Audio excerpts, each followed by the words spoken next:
Hello বন্ধুরা, প্রতিদিনের মতোই আবার চলে এলাম ছোট্ট একটা মিনি ব্লগ নিয়ে। তো দেখো, এটা সোমবারের একটা ছোট্ট মিনি ব্লগ। তো দেখো, ঘুম থেকে উঠে গেছি, তখন প্রায় 7টা বাজে। তো ঘুম থেকে উঠে চলে গেছিলাম বাজারে, কারণ তোমরা জানো, তোমাদেরকে বলেছি আমার অসুস্থ চলছে, তো নিরামিষ খাওয়া দাওয়া, আর নিরামিষ মানেই সবজি খেতে হবে। সেই জন্য পুটলি ভরে নিয়ে এসছে, দেখো নিরামিষ সমস্ত সবজি নিয়ে এসছি। তো যাই হোক, দেখো এই সবজি দিয়ে রান্না করব নিরামিষ খাবার, আর নিরামিষ রেসিপি তোমাদের সাথে শেয়ার করব।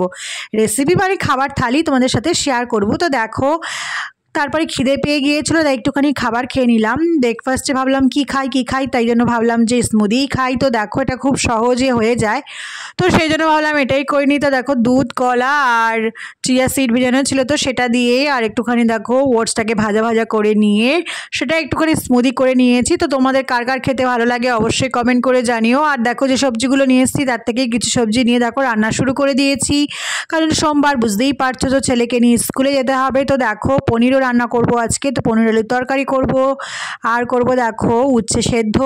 আর দেখো, আমার রেডিও হয়ে গেছে খাবার, কারণ খুব তাড়াতাড়ি রান্না করেছি, ছেলেকে নিয়ে স্কুলে যেতে হবে। তো দেখো, রেডিও হয়ে গেছি, রেডি হওয়ার পরে বেরিয়ে পড়েছি। আর কি রান্না করলাম অবশ্যই তোমাদেরকে বলবো। তো দেখো, এই সময়টা আমরা বসে থাকি মায়েরা ছেলে মেয়েদেরকে স্কুলে দিয়ে। তো বাড়িতে এসে দেখো, প্রতিদিন তোমাদের সামনে যেভাবে থাইটা সাজিয়ে পরিবেশন করি, তো সেভাবেই পরিবেশন করে দেবো।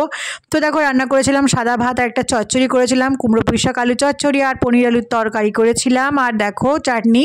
তো এটাই ছিল আজকের খাবার, সিম্পল, কারণ সময় ছিল না হাতে, এইটুকুনি করতে টাইম পেয়েছিলাম। তারপর দেখো, একটু খাওয়ার পরে রেস্ট করে নিয়েছি।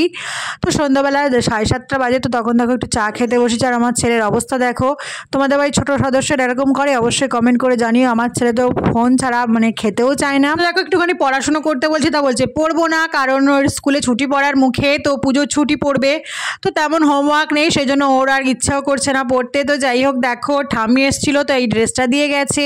তো একটা গেঞ্জি প্যান্টের সেট কেমন হচ্ছে অবশ্যই কমেন্ট করে জানিও। আর তোমাদের কাদের কাদের পুজোর বাজার হয়ে গেছে অবশ্যই কমেন্ট করে জানিও।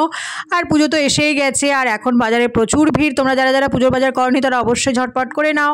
তো আজকের মিনি ব্লগটা এখানেই থাক। সবাই খুব ভালো থেকো, সুস্থ থেকো। দেখা হবে অন্য কোনো একটা মিনি ব্লগে। আজকের মতো টাটা, শুভরাত্রি, সবাই খুব ভালো থেকো।